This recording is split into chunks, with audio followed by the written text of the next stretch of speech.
Welcome, ladies and gentlemen.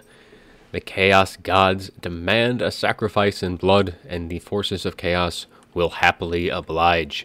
So we do have Chaos versus the Dark Elves today, as we have Wei leading the Chaos Horde, and then we will have Lunara Ethel will be leading the Dark Elf forces. So for the front line, we do have a quad of Chaos Marauders, and they will be backed up by a couple of Weird Spawn and a Chaos Spawn unit. So the Weird Spawn do have armor sundering, and that will be quite useful in this matchup, as there is a couple of Chaos Chariots in the rear. Not a unit you will typically see. You'll normally see the Gorby's Chariots when Chaos is deciding to go the Chariot route, but they will have the support of triple Chaos Knights with Lances, and that will have a nice charge bonus there. However, this army does lack a bit of armor piercing, as the Weird Spawn and their armor sundering will be very, very helpful against especially the Black Guard. However, that's going to be a tough target for them, because that's not a target they want to be on.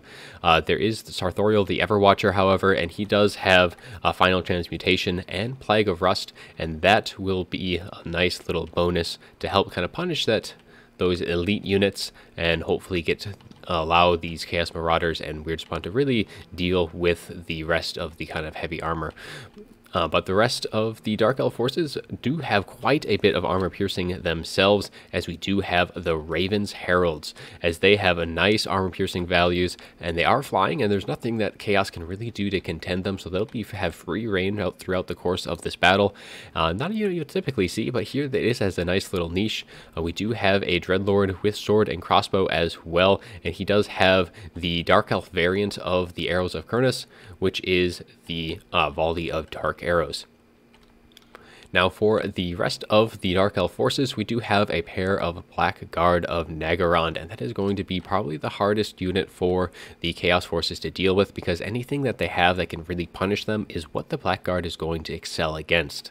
So the Chaos Spawn and the Chaos Knights, very good targets that the Black Guard want to be on top of. However, the rest of the forces, we do have some the Helibrone. They do have poison, which is again going to help very much with those engagements with the large targets, and then some Dread Spears on the far flanks, and we have triple Shades with great swords. So again, armor piercing in melee and with the range units, and some Blackheart Corsairs to really just with nice bonus versus infantry to help chew through the Chaos Marauders, which they will do quite well at. So the Chaos forces are going to have their work cut out for them, as the Chaos Knights are going to have to really carry their weight, as well as the chariots. But let's get things going, as both armies are very close to engaging with that front line. So these Chaos Spawn and the Weird Spawn. The Weird Spawn seem to elect to engage with the Black Guard of Naggarond, a rather interesting choice. We'll see how well that pays off. But otherwise, these Chaos Knights are going to come charging through the tree line, and going to be kind of getting a little hung up here, looking to probably charge in. However, these chariots are just taking a ton of fire from these Shades, and we do have a upgraded Final Transmutation already cast down, hitting the Raven's Herald, the Dreadlord, and the Helibrone, and these Blackheart Corsairs. A very nice, and these the Chaos Knights doing excellent work threading the needle in the formations and getting right on top of the Shades very, very quickly. The Chariots themselves also breaking the Dread Spears on the far flanks, so things are going actually fairly well for Chaos on the initial approach. And look at the damage the Raven's Heralds took. That was just one cast of Final Transmutation, and there's nothing else that can damage them, but look how much damage they took. That was insane value on that Final Transmutation.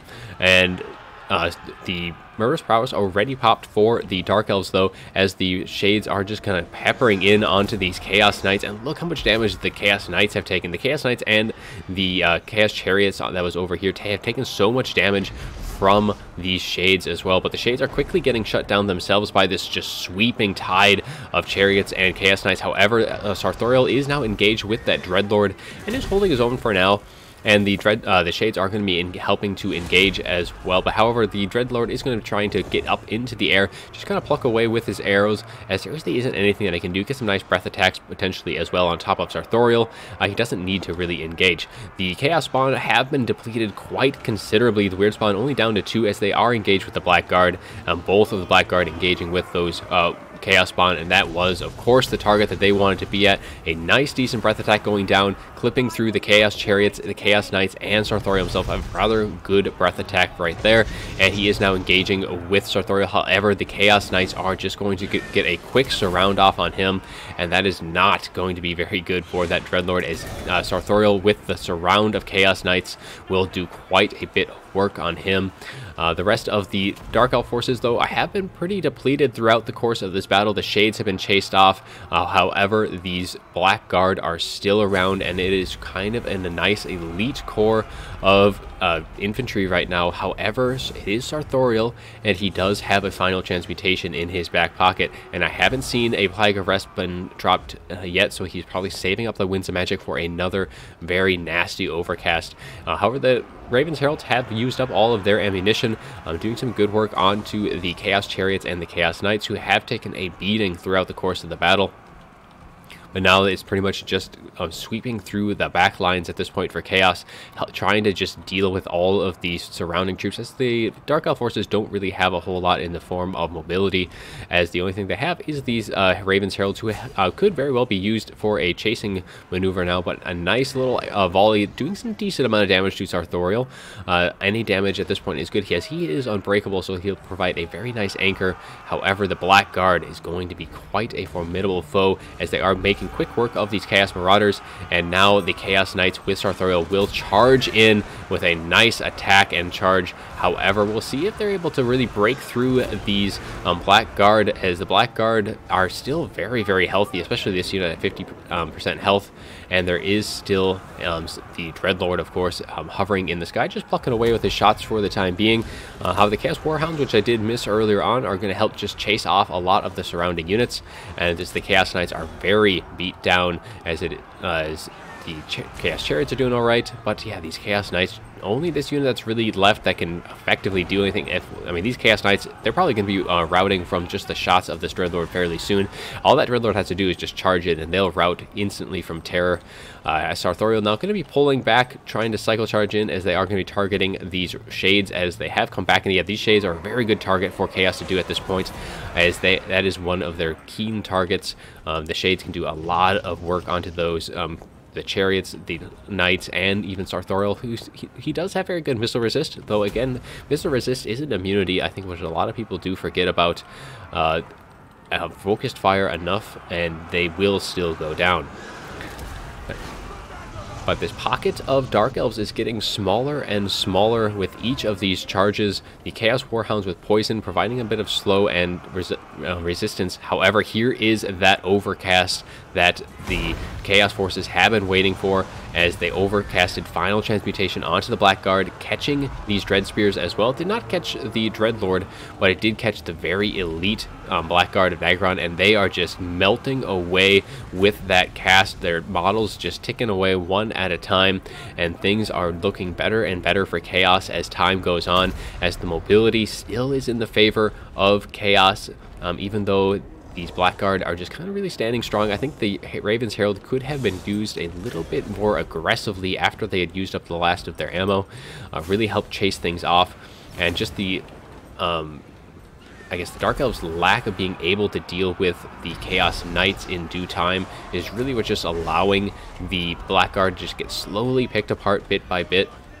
I mean, Shades have come back right now, but they are very low on models, only 17, and they're doing a little low on ammo as well. But that now it's the Dreadlord is just kind of standing alone, as there's only 21 models left of the Blackguard, and that's just not enough to really hold back the Chaos Knights. But the Chaos Knights have been just slowly being whittled down even now. As you can see, only 9 models left, but they are just keeping the Dreadlord down on the ground, especially with the Chaos Warhounds with poison, being able to just nip at the Dreadlord's heels, and he is wavering, and that is going to be it, as the Dark Elves do concede. Take a look at the after battle report, see how well things did. Chaos Chariots, actually one unit did fairly well, 73 kills, earning a chevron. Chaos Knights, though, 158 kills for this unit. Sartorial himself as well, doing very, very well with 108, with 2 very nice final transmutations, and one of which just melting these Ravens Herald so early on. did a lot of good work. Shades as well did some decent damage, though 2 units of them, actually pretty much all of them, got compromised fairly early on. The Dark Elves left a few too many gaps in their formation, allowing for these Chaos Knights just to pretty much funnel straight on through those gaps, get right into the back line very, very quickly. They needed to keep it a little tighter, protect their back line, because those Shades were a great answer to what Chaos had brought. Those Chaos Knights and the Chaos Chariots would just get melted had those Shades been able to fire in throughout the course of the match at full health. However, they did get compromised, and I think that's kind of what lost the Dark Elves the battle fairly early on. Dreadlord was able to, yeah, I mean, the Dreadlord and the Raven's Herald pretty much free reign to just pluck away with their shots throughout the course of the match, as Chaos did not have anything to really answer that. I think potentially maybe bringing at least some kind of skirmish to the battle may have been a good idea, just because the Dark Elves can bring flyers, and if they do bring flyers and Chaos just doesn't have any answers, that's really a tough proposition for them, as that would allow the Dark Elves to just have free reign, pick their engagements where they wanted, and they would have more of a battlefield control, which unfortunately in this match the Chaos did have that in that late game, as really the only mobility that the Dark Elves brought was the Raven's Herald and the Dreadlord himself. So that was definitely where the Chaos forces excelled in that match. But that is all I'm going to have for you all today. I do hope you enjoyed the video, and as always, have a good one.